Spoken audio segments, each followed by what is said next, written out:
The first quarterback to be disgruntled this year was Deshaun Watson. Tariq Cohen, when not trying to get Russell Wilson to come to Chicago, is also trying to get Deshaun Watson to come to Chicago. Tariq Cohen would take either of them. Sorry, Mitch Trubisky, but he knows. Mitch knows. He's sufficiently self-aware to know he's not Deshaun Watson. He's not Russell Wilson. Cohen would take either. Plenty of players recruiting either Watson or Russell Wilson. Let's focus on Deshaun Watson. Couple of news items that came up yesterday. I guess that, the Deshaun Watson story felt neglected by the Russell Wilson story's attention. So 2 or 3 big items. First, reportedly, the Texans will not even talk to teams who call.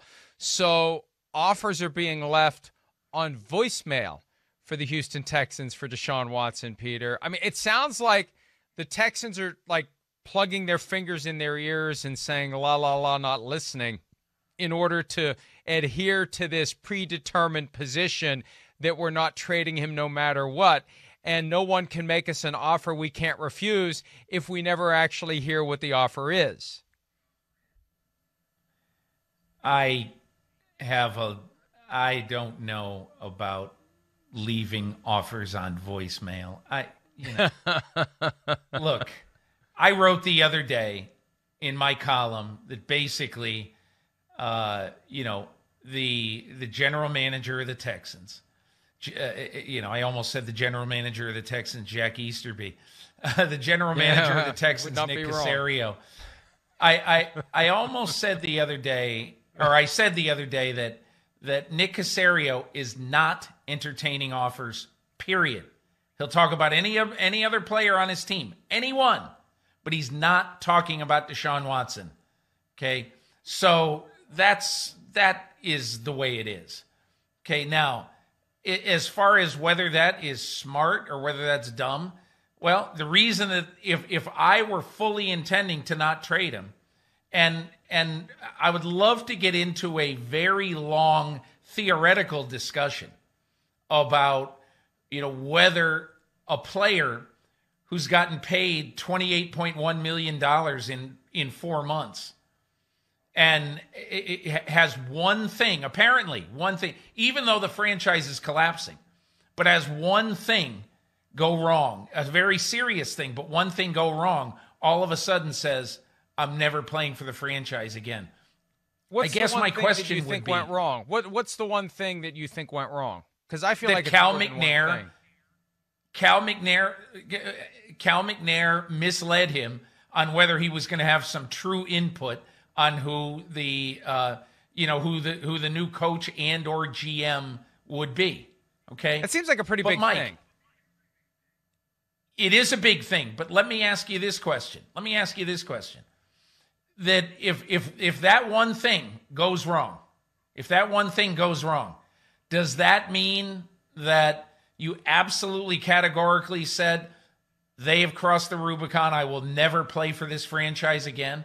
I mean, think about that. Why would any team sign a player to a long-term contract after this, knowing that after he got a huge amount of guaranteed money in year one, after 4 or 5 months, he could get so angry that he would say, I'm not playing here again. No. Well, I think any team that would do it, Peter, any team that would do it, as long as they are committed to being honest and truthful and forthright with their players, they can rest assured that those issues won't happen. If Cal McNair had simply lived up to the word that he communicated, or that he clumsily communicated inadvertently and incorrectly, because that theory is popping around now that he really didn't mean to give Deshaun Watson the – well, you did. Too bad you did. You got to own it now. I think it all comes down to how you handle your player.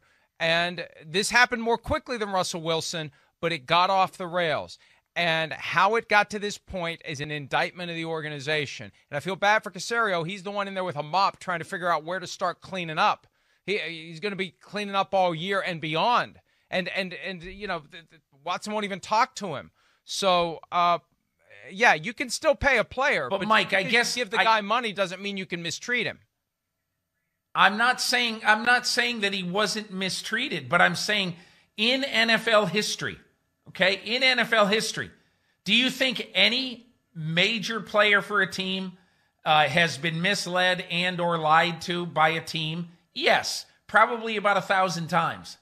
And how many times has the best player in an organization then basically forced his way off the island?